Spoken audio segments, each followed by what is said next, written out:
동북아시아에서 조용히 자신의 실력을 입증하고 있는 한국이 유럽의 가치를 송두리째 뒤흔들어 놓고 있다는 보도가 이어지고 있습니다. 유럽의 오랜 가치이던 인권 문제가 국가별로 충돌을 하고 있기 때문입니다. 한국 때문에 유럽의 국가들이 서로 국가가 해야 하는 의무를 두고 비방하는 전대미문의 사건이 일어난 것입니다. 현재 가장 문제가 되는 것은 동선 추적을 해야 하는 사생활 침해 이슈입니다. 이런 논란은 예전에는 전혀 유럽에서는 고민할 가치도 없는 문제였으나 국민의 안전이 그보다 더 상위에 있는 가치로 제기되면서 국가마다 엄청난 내부적 갈등이 발생한 것입니다. 한국을 따라갈 것이냐, 고유 가치를 지킬 것이냐 논란이 된 것이죠.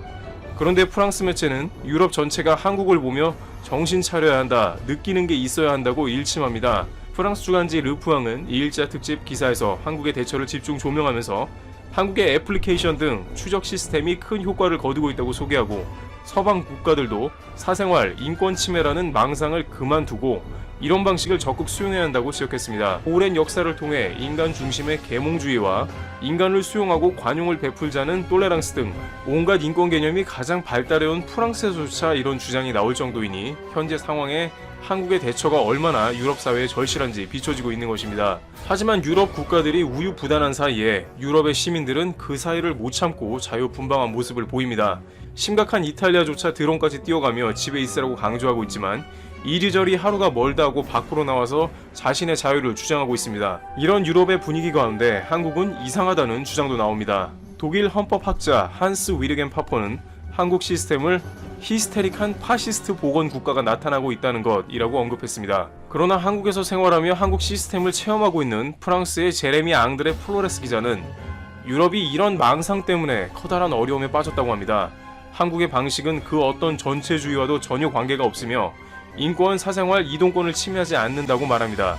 실제 서방의 거의 모든 국가들이 초반에 한국처럼 안 했다가 뒤늦게 극단적인 대책을 쏟아내면서 한국의 모든 방식을 적용하는데 국가의 총력을 기울이고 있다고 전해집니다. 왜냐하면 이제는 더 이상 국민 사생활 침해를 운운하는 세력들이 거의 자취를 감췄기 때문입니다. 현재 상황에서 가장 중요한 것은 국민 전체의 안전이기 때문에 누구라도 한국의 방식을 그대로 가져다 쓰는데 토를 달지 않습니다.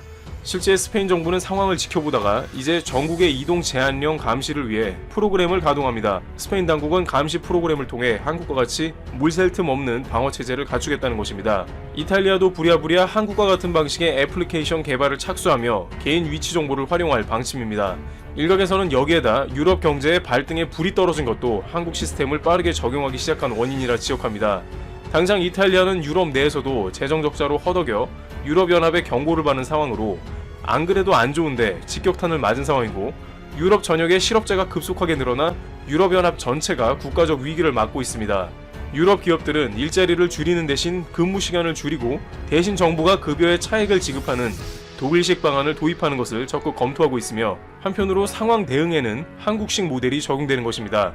이와 같이 인권 및 민주주의가 가장 발달했다는 서구권조차 한국 때문에 전대미문한 가치 혼란이 발생했으며 많은 국가에서는 더 이상 위기가 확대되지 않도록 한국 시스템을 도입, 적용하고 있는 상황입니다. 한국은 국내의 상황을 최대한 대처하면서 일부 어려운 국가들에 대한 지원을 점차 확대할 것으로 보입니다. 전 세계 곳곳에서 그 어느 때보다도 대한민국에 요청하는 도움의 손길이 많아지고 있는 상황을 맞고 있습니다. 트래블튜브 여기서 마치겠습니다. 감사합니다. 아베 신조 일본 총리가 한 달 반 만에 코로나19 대응 긴급 사태를 전면 해제하면서 일본 언론들도 의구심을 표하고 있다. 수치로 보면 감염자가 줄고 있는데 도대체 무엇 때문에 이런 결과가 나왔는지 알 수 없다는 반응이다. 26일 니혼게이제이 신문은 코로나19 전문가들을 인용해 일본 내 감염자는 확실히 줄었고 바이러스를 봉쇄하고 있는 것 같지만 도대체 무엇이 이렇게 효과가 있었는지는 잘 모르겠다고 보도했다. 그러면서 니케이는 코로나 팬데믹 1라운드에서는 대만 모델, 한국 모델, 독일 모델이 모범이 됐다면서도 일본은 감염자와 사망자 수만 놓고 보면 이들 국가와 비슷한데 일본 모델이라는 말은 들리지 않는다고 지적했다. 그 이유로는 데이터를 중시하는 합리성과 일관성이 없었으며 국민에게 외출 자제 요청이라는 모순된 말로 대책을 세웠기 때문이라고 했다. 다른 국가가 모방하려고 해도 흉내낼 수 있는 것이 아니라는 지적도 나왔다. 니케이는 일본 정부의 80% 접촉 감소 목표도 과학적으로 근거가 희박하며 제대로 된 검증 또한 어렵다고 고집었다. PCR 검사 부족에 대한 비판에도 정부가 제대로 된 설명을 못하는 점도 긴급사태 해제로 인한 불신 여론이 지속되는 이유라고 전했다. 니케이는 그러면서 코로나19 검사 부족으로 일본 내 감염 상황이 제대로 반영되지 않았을 가능성이 있으며 이 때문에 각국이 출구 전략에 활용하는 실효제 생산수 통계도 제대로 못 내고 있다고 했다. 이날 아사히 신문은 일본이 검사도 부족하고 강제력도 없는 긴급사태 선언의 효과를 의문시하는 외신들이 많다면서 이들이 이해할 수 없는 수수께끼라는 반응을 보이고 있다고 전했다. 이날 아사히 신문은 주요 7개국의 10만 명 확진자 수와 검사 건수를 비교했다. 이 결과 일본은 13.2명으로 G7 중 가장 적은 것으로 나타났다. 하지만 검사 수를 놓고 보면 일본은 현저히 낮은 수준인 것으로 나타났다. 이탈리아는 10만 명당 검사가 212.8건으로 일본은 이탈리아의 4%에 불과한 것으로 조사됐다. 사망자 통계도 이상한 점이 눈에 들어온다. 아사히는 아시아 지역에서 일본보다 사망자 수가 많은 국가는 필리핀과 몰디브뿐으로 10만 명 사망자는 일본이 0.64명인 반면 대만 같은 국가는 0.03명으로 크게 차이 난다고 지적했다. 코로나19가 정점에 달할 때까지 걸린 시간도 다르다. 미국과 프랑스, 독일 등은 정점까지 35일 안팎이 걸린 반면 일본은 52일이 걸렸다. 게다가 신규 감염자가 제일 많이 발생한 시점을 놓고 비교하면 미국과 이탈리아는 하루에 1000만 명당 900명 이상의 확진자가 발생했지만 일본은 50.9명에 그쳤다. 아사히 신문은 강제력이 없는 외출 자제와 PCR 검사가 적음에도 일본에선 감염이 퍼지지 않는 것을 두고 외신들이 놀라움을 표하고 있다면서 아베 총리가 경제적 타격 등을 의식해 긴급사태를 서둘러 해제했다고 전했다. 특히 신종 코로나 바이러스 감염증 팬데믹 상황에서 한국 제약, 바이오 기업들이 주목받고 있다. 국내 기업이 기존 유행병을 진단하는 방식을 차용해 2주 만에 코로나 진단키트를 제작하자 미국, 중국, 남미 등 세계 100여 개국에서 러브콜을 보냈다. 상위 제약 바이오 회사들은 치료제와 백신 개발 계획을 구체적으로 밝혔고 이르면 올해 하반기 응급용 코로나19 백신이 나올 가능성도 높아졌다. 전지구적 위기 앞에서 한국 제약, 바이오 업계는 전례 없는 협업을 선택했다. 국내 제약 바이오 역사상 처음으로 신종 감염병 치료제 도출을 위해 공동 출자, 공동 개발 방안을 추진 중이며 일부 회사는 실패로 돌아가더라도 아낌없이 자금 지원을 한다는 방침말의 연구를 하고 있다. 코로나19 혈장 치료제 개발 성공 시 전면 무상으로 지급한다고 선언한 기업도 등장했다. 국내 제약 바이오 회사들이 지구촌 감염 사태에서 가장 먼저 주목받은 건 정확도 99%에 가까운 코로나19 진단키트를 가장 빠르게 제작, 수출해서다. 관세청에 따르면 지난 1월 3,400달러에 불과했던 진단키트 수출액은 2월 들어서 64만 2,500달러, 3월에는 2,410만 1,200달러로 급증했다. 4월 한 달 동안은 2억 123만 3,500달러를 수출해 전달 대비 8.35배나 증가했다. 같은 기간 수출 국가도 1개국에서 누적 218개국까지 확대됐다. 코로나19 유행으로 산업 전반이 얼어붙었지만 국내 바이오 의약품과 진단키트 등 K-방역 품목 덕분에 1분기 보건산업 수출액은 나홀로 선방했다. 지난 1월부터 3월까지 총 43억 8,200만 달러를 수출, 전년 동기 대비 22.5% 증가했는데 같은 기간 자동차, 디스플레이, 석유화학 증감폭과 비교된다. 식품의약품안전처에 따르면 국내에서 수출용 허가를 받은 코로나19 진단키트는 46개사 72개 제품이다. 여기엔 국내에서 긴급 사용 승인을 받은 6개사도 포함돼 있다. 미국 식품의약국으로부터 긴급 사용 승인을 받은 곳도 4월 이후로 늘어나고 있다.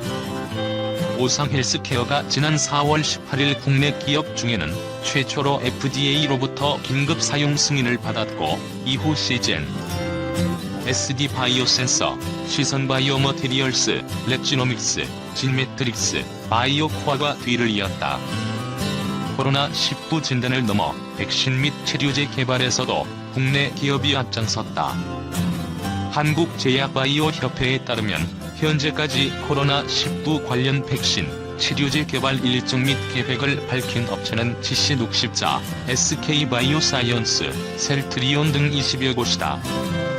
정부는 지난달 약 2,100억 원을 투자하고 민관 협력으로 결과물을 빠른 시간 안에 만들 수 있도록 여러 규제를 완화하겠다고 밝혔으며, 기업들도 이용 상관없이 개발을 우선으로 하는 무마진 방침을 밝혔다. 우선 치료제 부문에서 유의미한 성과가 보인다. GC60자는 코로나19 혈장 치료제로 개발 중인 GC5131A를 국내 환자들에게 전면 무상 제공하겠다고 밝혔다. 혈장 치료제는 코로나19 회복 환자의 혈장에서 다양한 항체가 들어있는 면역 단백질을 골라 개발한다. 이미 상용화된 동일 제재 제품들과 작용 기전 및 생산 방법이 같아서 신약 개발과 달리 개발 과정이 간소화될 수 있다. 서정진 셀트리온 회장도 오는 7월 인체 임상을 앞둔 항체 치료제를 원가에 공급하겠다는 의사를 밝혔다. 셀트리온은 회복 환자의 혈액에서 항체 후보군을 구축하고 항원에 결합하는 300종의 항체를 확보했다. 셀트리온은 7월 말까지 인체 투여 준비를 마친다는 계획으로 회사의 가용 개발 자원을 총동원해 제품 개발에 나설 계획이다. 기존 약물 중 코로나19에 효과가 있는 약물을 발굴하는 약물 재창출 방식을 활용한 기업도 있다. 이민메드는 연내 인간화항체 HZVSF의 코로나19 치료 효과를 확인하기 위해 6월 중 임상시험 계획을 신청하고 7월 안으로 임상 이상을 시작한다. K바이오의 기대를 거는 외국인의 투자 사례도 눈에 띈다. SK그룹의 백신 개발자 회사인 SK바이오사이언스는 빌 게이츠 마이크로소프트 창업자 부부가 세운 빌&드 멀린다 게이츠 재단으로부터 $360만 달러의 연구 개발비를 지원받았다. SK바이오사이언스는 코로나19 바이러스 감염 사례 등을 분석해 항원 부위를 선별하고 서브 유닛 백신 후보 물질을 개발하고 있다.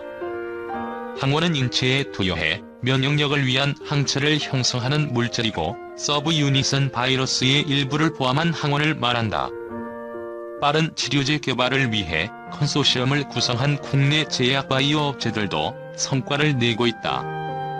제넥신, 바이넥스, 제넨바이오, 국제백신연구소, 카이스트, 호스텍으로 구성된 컨소시엄은 코로나19 DNA 백신 GX19의 임상을 위한 원제의약품 및 완제의약품 생산을 완료했다.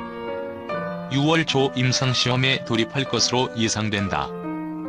이 밖에도 제약바이오업계는 협회 차원에서 역사상 처음으로 공동출자, 공동개발 방안도 추진하고 있다. 국산 신약을 만들어 이익이 나면 함께 나누고 실패하면 리스크를 함께 부담하는 발상의 전환이 필요하다는 공감대가 형성됐기 때문이다. 기업들이 공동 투자하는 조인트 벤처를 설립하거나 유럽의 IMI와 같은 민관 공동 펀드를 설립하는 방안을 논의하고 있다.